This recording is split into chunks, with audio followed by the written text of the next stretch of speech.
The day the world fell silent. It was just before dawn when the world went quiet. The kind of quiet that presses on your chest and makes you aware of your own heartbeat. I remember sitting by her bedside, my hand over hers, tracing the thin blue veins beneath her soft skin. Her breathing was shallow but steady, like a tide that had been coming in and out for 80 years and was finally slowing down. The nurse had said it would be soon. I didn't want to believe her. Even after 60 years together, I still thought I'd have one more morning, one more cup of tea, one more moment where she would open her eyes and smile at me with that sleepy warmth that always made me feel young again. But that morning, her eyes never opened. I don't remember the sound of her last breath. Maybe there wasn't one. Maybe the universe simply exhaled her away, like a star fading into the dark. I sat there for a long time, not crying, not thinking, just existing beside the quiet. The sunlight crept through the curtains and touched her face, and for a moment, it almost looked like she was only sleeping. Then I realized I was the only one still breathing. That was the moment my world split in two.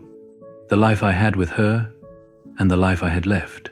I tried to move, to speak, to call someone, but my body felt distant, like I was watching myself from another place. The clock kept ticking, the birds began to sing outside, and yet everything inside me had stopped. There's something cruel about how ordinary the world remains when your whole universe collapses. The kettle still whistles, the mail still comes, the sun still rises. Later that morning, I walked through the house and found traces of her everywhere. The shawl she'd left on the armchair, her reading glasses by the window, the faint smell of lavender in the air. Each thing felt alive, like her presence was woven into them. I reached out to touch her favorite teacup and whispered her name, but the sound dissolved in the emptiness. "This house isn't home anymore," I said aloud. My voice startled me. It sounded so old, so small. In the days that followed, people came by with kind faces and casseroles, murmuring the usual words. "She's in a better place. She lived a good life. You were lucky to have each other." I nodded because that's what you do. But every word felt hollow, like someone had replaced the language I once knew with sounds that didn't fit the shape of what I felt. Grief isn't loud. It doesn't wail or rage the way movies make it seem. Real grief is quiet. It's a stillness that fills the air, the pause between breaths, the ache in your chest when you wake up and reach for someone who isn't there. That first night alone, I sat in her chair and watched the light fade from the walls. For a long while I thought maybe if I stayed perfectly still, I might feel her hand again, might hear her whisper my name the way she used to. But all that came was silence, gentle, endless, complete. And yet, somewhere beneath that silence, I felt something else. Not her voice, not her touch, but the faintest echo of everything we had been. It was as if the love we built still hummed softly through the air, like a note the world refused to stop playing. I didn't know it then, but that was the beginning, not of forgetting her, but of learning how to live in a world that still carried her shape. This story isn't about dying. It's about what happens after. The long, trembling journey of finding life again in the quiet that love leaves behind. 1. When the world collapses. The first few weeks after she was gone were a blur, like I'd been dropped into a fog I couldn't see my way out of. The house was full of sounds I couldn't bear. The hum of the refrigerator, the creak of the hallway floorboard where she used to pause, even the wind scratching against the window pane. Every small noise reminded me that she wasn't there to hear it too. Mornings were the hardest. I'd wake up automatically reaching for her hand across the bed, still warm on her side for just a few seconds before the cold settled in. 60 years of shared mornings don't vanish easily. My hand would hover there in the air, useless, and I'd lie back, staring at the ceiling, listening to the clock tick, each second a tiny insult. People called, dropped by, brought food I couldn't eat. I appreciated it, but every conversation ended with that same polite emptiness. "You're doing so well," they'd say. "You're being so strong." They didn't see the way I sat in the dark after they left, unable to move for hours. Strength had nothing to do with it. It was simply that breaking down took too much effort. There's a strange loneliness that comes when you lose the person who witnessed your whole life. Friends, even children, see parts of you. But your partner, your soulmate, sees the map of your entire being. She knew every version of me. The young man who nervously held her hand for the first time at a spring fair, the middle-aged husband who still got jealous over small things, the old man who held her when she cried for reasons she couldn't name. When she died, it felt like the history of us vanished from the world. There was no one left who truly remembered it the way I did. I kept expecting her to walk in. That's the cruelest part. Your mind refuses to accept what your heart already knows. I'd find myself turning to tell her something, half forming the words, before realizing the absurdity of it. Grief makes you forget logic. You live in two realities, one where they are gone, and one where they still might come back any minute. I began to understand that death doesn't take the person all at once. It steals them in pieces, the sound of their voice fading first, then the smell of their hair, the warmth of their hand. Memory becomes a desperate act of preservation, trying to hold on to the fading details before time smooths them away.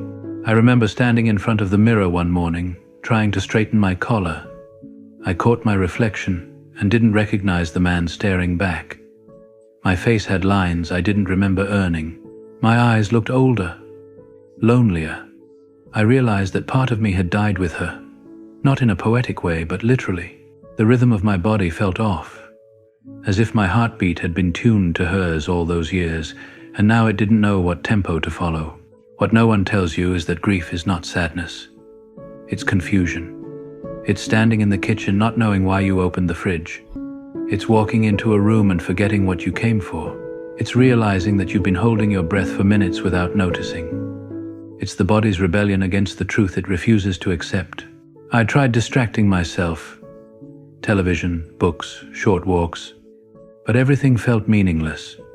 Even the sky seemed duller. It was as if the world had been drained of color and sound, leaving only shades of gray. I used to love the smell of rain. Now it only reminded me of her voice saying, "Come stand by the window, love. It's beautiful." There was one evening, maybe 3 weeks after the funeral, when the emptiness hit so hard I slid down the kitchen wall and cried for the first time. It wasn't graceful. It wasn't healing. It was raw, animal-like. My body trembled, and I felt as if I might dissolve into the floor. I didn't fight it. For the first time, I didn't try to be strong. I let the pain tear through me until there was nothing left but silence. Afterward, I sat there in the dark, my face wet, my body heavy.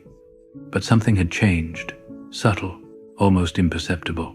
The air felt softer, as if grief had loosened its grip just enough for me to breathe again. That night, for the first time since she died, I whispered, "I miss you," into the empty room, and I could almost hear her answer in the quiet, not with words, but with a feeling, a warmth that settled in my chest. I think that was when I began to understand. Grief isn't something you conquer, it's something you carry, and slowly, painfully, you learn how to walk with it. 2. Love and the universe, our shared wonder. My wife, Ellen, loved the night sky. Long before we had gray hair and aching knees, we used to walk down to the little field behind our house on summer evenings, carrying a worn-out blanket and a thermos of tea. She'd stretch out under the stars, her head resting on my chest, and we'd trace constellations with our fingers as if drawing maps of eternity. She was never much for science, said she left that to me, but she had a way of seeing the cosmos that was poetic, almost reverent. "You know," she once whispered, "the stars are proof that light can live longer than life itself." I laughed then, teasing her for her dramatics. But all these years later, those words return to me every time I look at the night sky.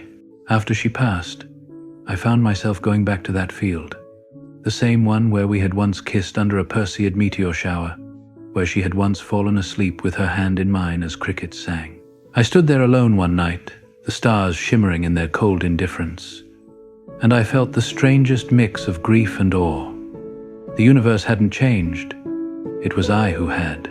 That was when I began to wonder if love, like starlight, doesn't really vanish. Maybe it travels across some vast, invisible distance, fading slowly but never truly gone. Ellen and I used to talk about time.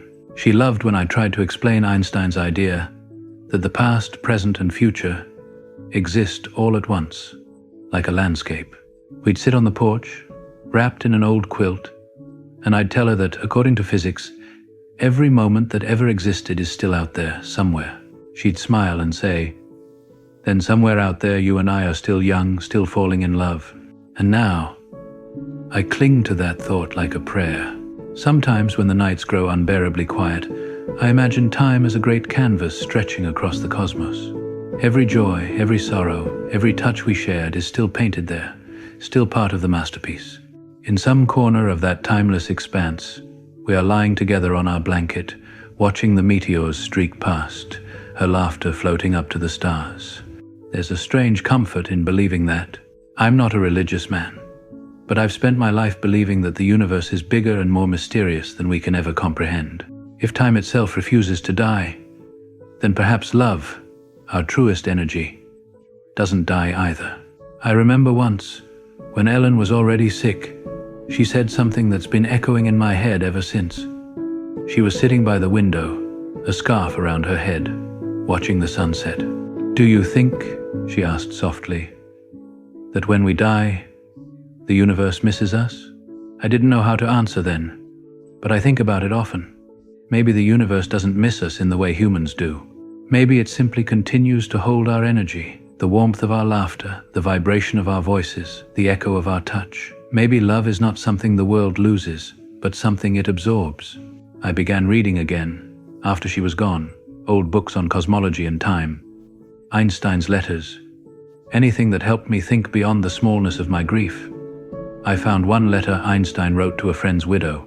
He said, "For us believing physicists, the distinction between past, present, and future is only a stubbornly persistent illusion." I wrote that sentence down and pinned it to the wall above my desk. Every morning, I look at it and whisper to her, "So, my love, somewhere in this stubborn illusion, we're still together." Sometimes, when I lie awake at night, I imagine our love as a constellation, a private one that only I can see. Each star is a memory.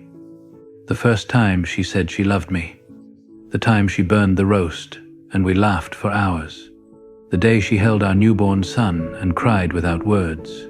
When I close my eyes, I see that constellation shining across the dark space of my mind. And in that vision, I understand something I never could when I was younger. Love isn't just an emotion, it's a force. It shapes us, pulls us, bends our lives the way gravity bends light. Even in absence, it continues to act upon us. That's why I still turn my head when I think I hear her voice. That's why I still find myself smiling at nothing. Love has momentum, and it doesn't stop when a heartbeat does. One night, months after her passing, I set up my old telescope again. The lens was dusty, my hands unsteady, but I aimed it toward the Orion Nebula, her favorite. As I peered through the eyepiece, I saw the faint hazy glow of newborn stars, light that had traveled for more than 1,000 years to reach me. And I thought, this is what she meant. Light doesn't die when its source burns out. It keeps traveling, carrying its message across the infinite dark. Maybe our love is like that. Maybe what we shared will keep moving through time, touching things we'll never see, shining for someone else long after we're gone. As I packed up the telescope that night, I looked up one last time and whispered, "Good night, my star." And for a brief, impossible moment, I felt her beside me again, warm, familiar, infinite.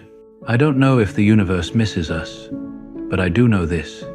It remembers.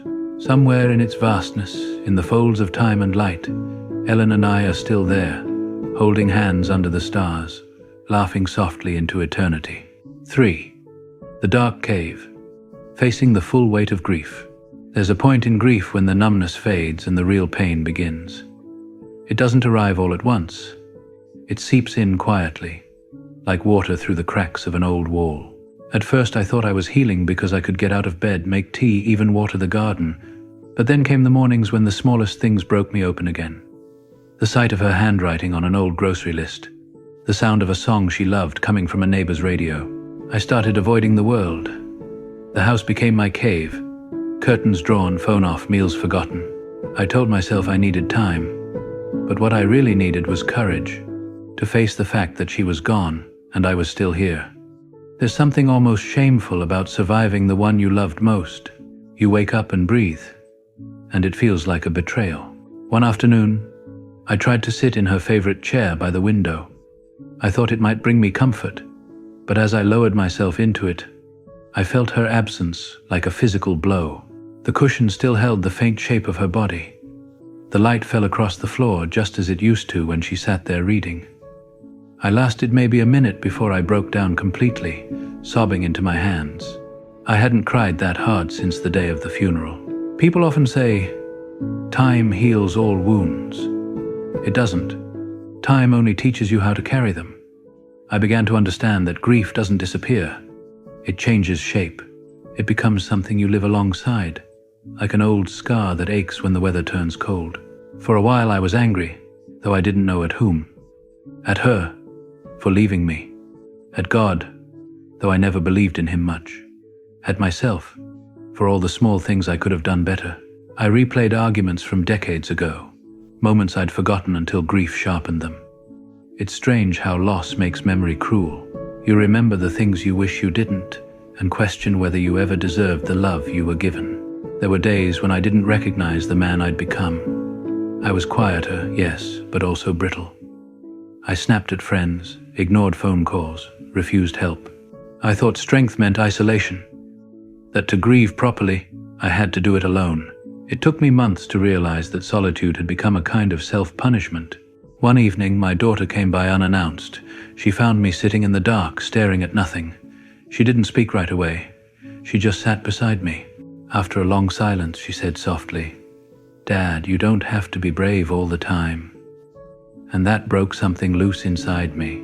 I leaned into her, and we both cried, deep, shuddering sobs that seemed to come from years of holding too much inside.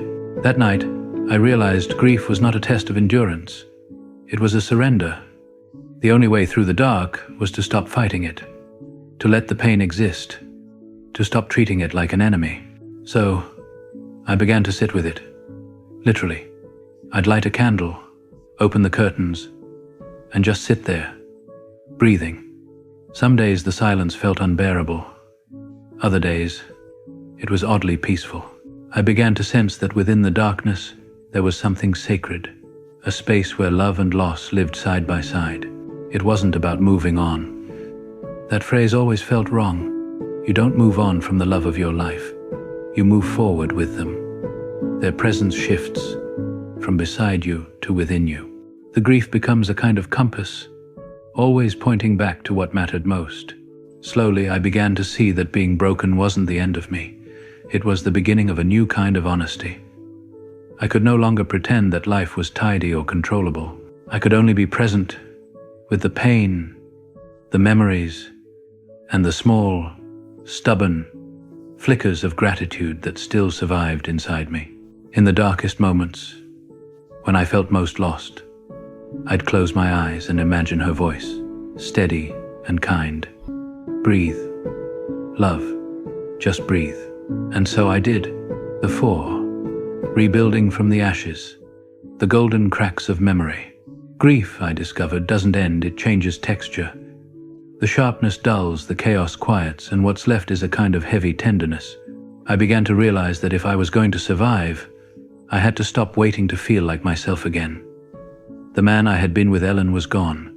But maybe, just maybe, I could learn to be someone new, someone shaped by both love and loss. It started in small, almost invisible ways. One morning, I made tea in her favorite blue mug. I hadn't touched it since she passed. It sat untouched on the shelf, like a shrine. I washed it carefully, poured the tea, and sat by the window in her chair. The sun spilled across the floor, warm and indifferent. For a moment, I closed my eyes and imagined her sitting across from me. I whispered, "I made it strong, just how you liked it." It hurt, but it also felt right. I began to notice how the house, once suffocating with memories, started to breathe again. Her shawl draped over the couch no longer looked like a relic. It looked like comfort. The smell of lavender from her drawer made me smile instead of ache. Slowly, the objects that once screamed her absence began to whisper her presence. That was when I came across the Japanese art of kintsugi, I read about it in an old magazine my granddaughter had left behind. It's the practice of repairing broken pottery with gold, not hiding the cracks but illuminating them. The philosophy behind it struck me deeply, that broken things can be made beautiful not in spite of their damage, but because of it. I realized that was what I wanted for myself, not to be the same as before, but to be whole again, with all the cracks showing. So I started rebuilding, not by doing anything dramatic, but by living gently. I tended to her rose bushes in the garden, pruning them with the same care she used to. I cooked her favorite soup on Sundays, even though I'd never quite get the seasoning right. I began writing again, small notes to her in a notebook.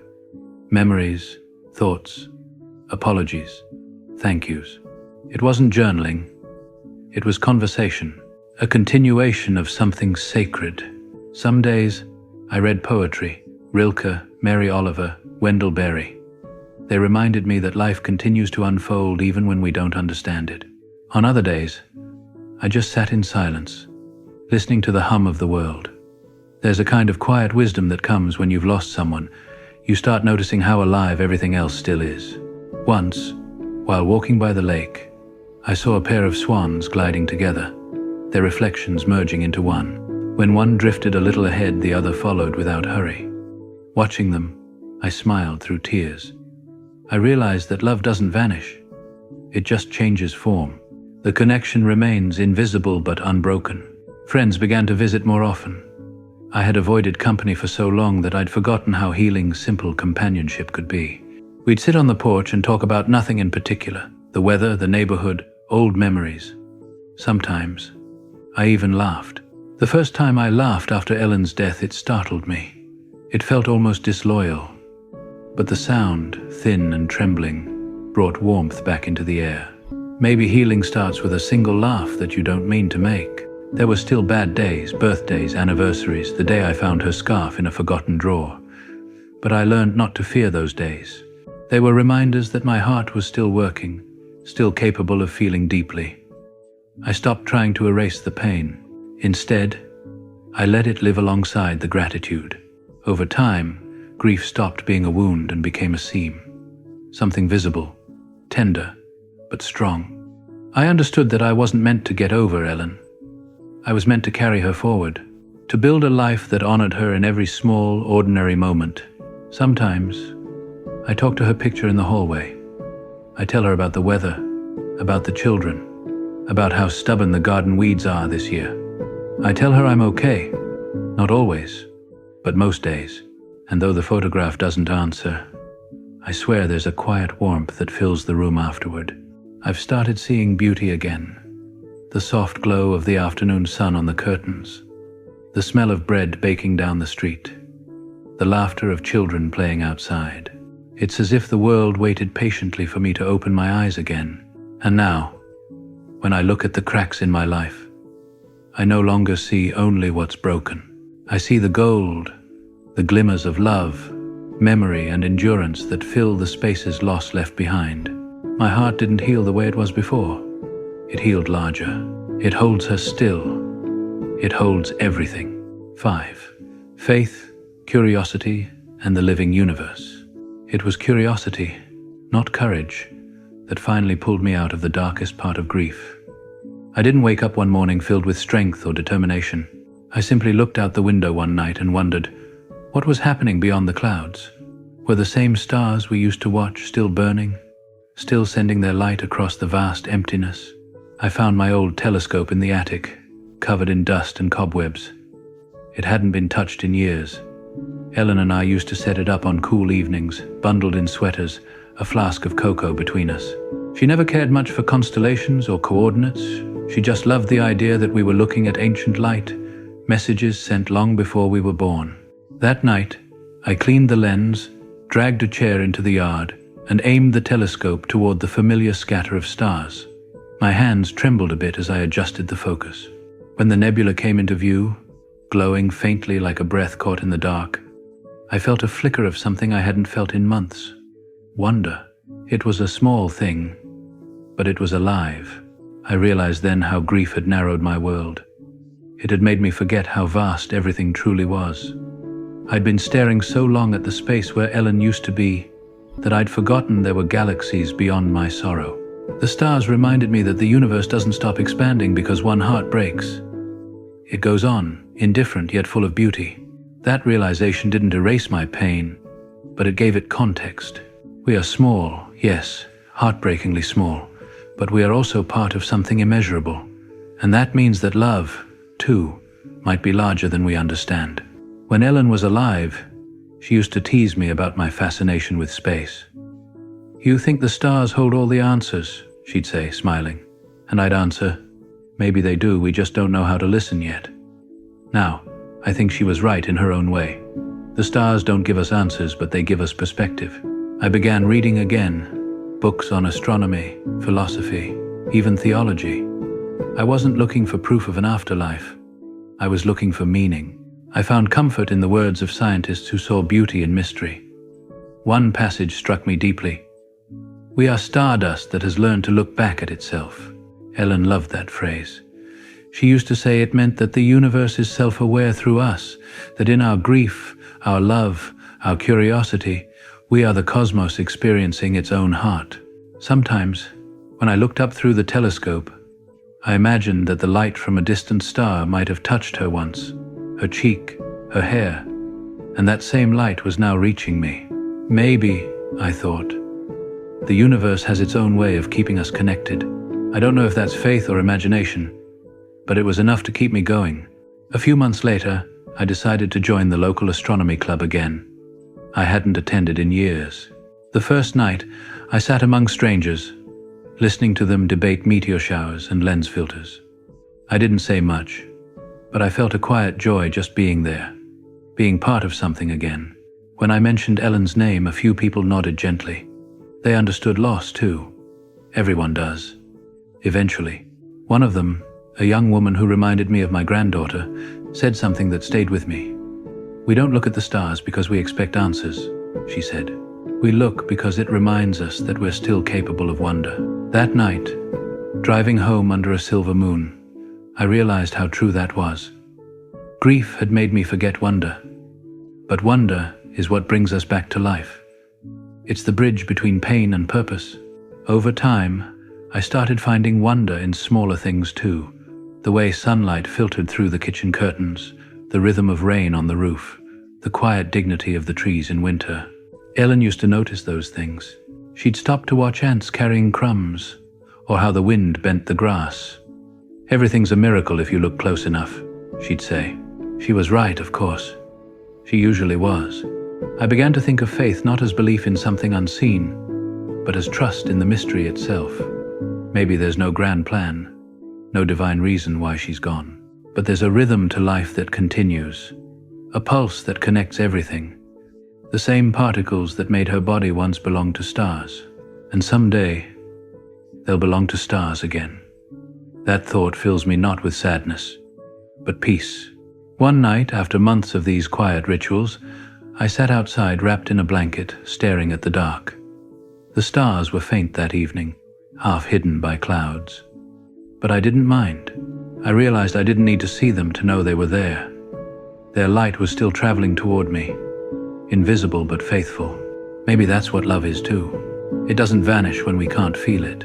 It keeps traveling through the dark, finding its way back in the smallest of things, in music, in memory, in the warmth of sunlight on a cold morning. When I think of Ellen now, I don't look for her in dreams or shadows. I look for her in moments of wonder, in the quiet awe that reminds me I'm still part of something greater. Even grief, I've learned, can exist under starlight. And maybe that's what she meant all along when she said, "Light can live longer than life itself." Lil, carrying her light forward, there comes a moment, quiet, unannounced, when grief changes from something that breaks you to something that shapes you. I can't tell you the exact day it happened, but one morning I woke up and realized that the weight in my chest had shifted. It was still there, but it no longer pressed down, it rested beside me, like an old companion. In the beginning I thought survival meant returning to who I was before Ellen died. Now I see that was impossible. She had changed me too deeply, carved too much love into my being. Losing her didn't erase that. It only transformed it. I am not the same man I was, and that's all right. I've learned to live with her absence as part of my daily rhythm. Each morning, I make 2 cups of tea out of habit, but only drink 1. The other I leave on the table until it cools. Some might call that foolish, but it feels like a quiet act of devotion, a conversation between the living and the remembered. The house feels different now. It no longer feels empty. It feels inhabited by echoes. I hear her laughter in the creak of the floorboards, her humming in the rustle of the curtains. Sometimes when I cook dinner and the aroma fills the kitchen, I can almost feel her presence moving softly behind me. Instead of pushing those sensations away, I welcome them. They remind me that love doesn't vanish with death. It lingers, reshaping itself into warmth, memory, intuition. I started walking again, down the same path she loved near the lake. The first few times, I could barely make it past the gate before tears blurred my vision. But as the months passed, the grief softened. Now, when I walk beneath the canopy of trees, I feel her in the light that filters through the leaves, in the wind that brushes my cheek. It's not imagination, it's recognition. I'm learning to see her in everything alive. The neighbors have gotten used to seeing me out there, shuffling slowly with my walking stick. Some stop to chat, others just wave. I've begun to enjoy those small exchanges. It's strange how life sneaks back in through cracks you didn't notice before. My granddaughter, Lily, visits every Sunday. She's 17 and curious about everything. She asks about her grandmother constantly, what she liked, what she was like at her age. I tell her stories, some funny, some tender, and I see Ellen's spark in her eyes. When Lily laughs, it's the same musical sound that used to fill our home. That laughter, echoing across generations, feels like a promise. Love doesn't end, it continues, wearing new faces. Sometimes I wonder what Ellen would think if she could see me now, still clumsy in the kitchen, still too sentimental. But slowly, stubbornly, living. I imagine her teasing me. "Took you long enough, old man?"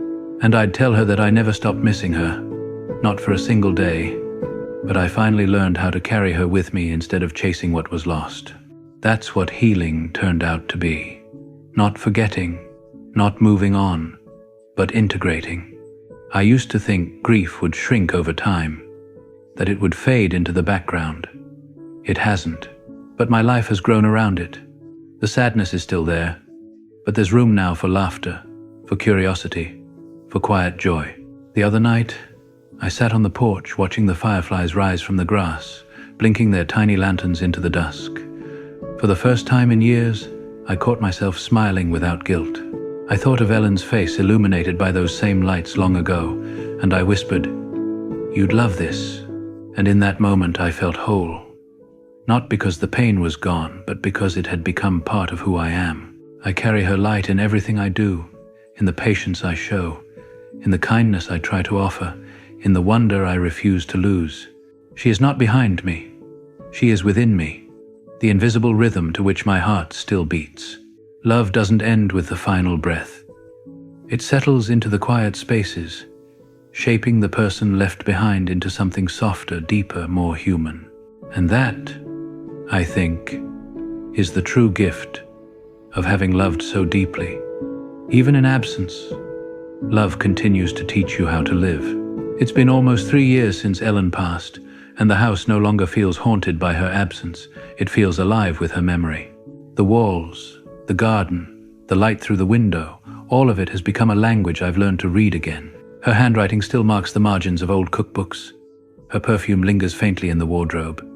And sometimes, when I sit quietly enough, I swear I can feel her hand resting on mine, not as a ghost, but as something gentler, like warmth remembering where it once belonged.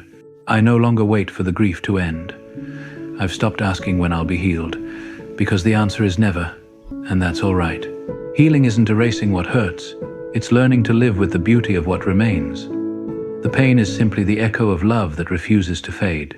When I step outside at night, the stars are still there, indifferent, eternal, magnificent. I think of all the light that began its journey long before we were born and is only now arriving, thousands of years later. Somewhere, Ellen's laughter and my love for her are traveling too, carried by the same invisible fabric of time and space. Sometimes, I whisper to her as I look up. When the universe began, I was holding your hand, I say, repeating the words we once promised each other. And when it ends, I still will be. The sky doesn't answer, but I feel her everywhere. In the rustle of the trees, in the scent of rain, in the quiet hum of life continuing. I've come to understand that love is not something fragile that death can steal. It's energy. It moves, transforms, and endures. Just as the stars burn and scatter their light across eons, love radiates far beyond the lives that create it. We are all part of that same vast equation. Atoms reuniting, light rejoining light. I used to think grief made me smaller, but I see now it has expanded me. It has taught me reverence for time, for memory, for every fleeting moment of connection. Losing Ellen broke the walls of my world, but beyond those walls, I found something infinite. The universe, I think, is a great keeper of love stories. Somewhere in the folds of time, Ellen and I are still dancing barefoot in our kitchen, still laughing under the Perseid shower, still whispering to each other in the dark before sleep. Those moments didn't disappear. They became part of the eternal fabric that holds everything together. And here, in this quieter life, I've found peace. Not the kind that forgets, but the kind that remembers with gratitude. I live slowly now, deliberately. I make my tea, tend to her roses, listen to the wind. Every act feels sacred, as if she's in each motion, each breath. I know one day my time will come. The body grows frail. The clock ticks faithfully on. But when that moment arrives, I won't be afraid, because I've already seen what love can do. It can reach across time, through darkness, through endings. It can live on in laughter, in kindness, in the quiet pulse of the universe itself. So when I look up at the stars tonight, I'll whisper one last time, I'm still holding your hand. And somewhere, in the vastness of all that ever was and ever will be, she will whisper back, I know.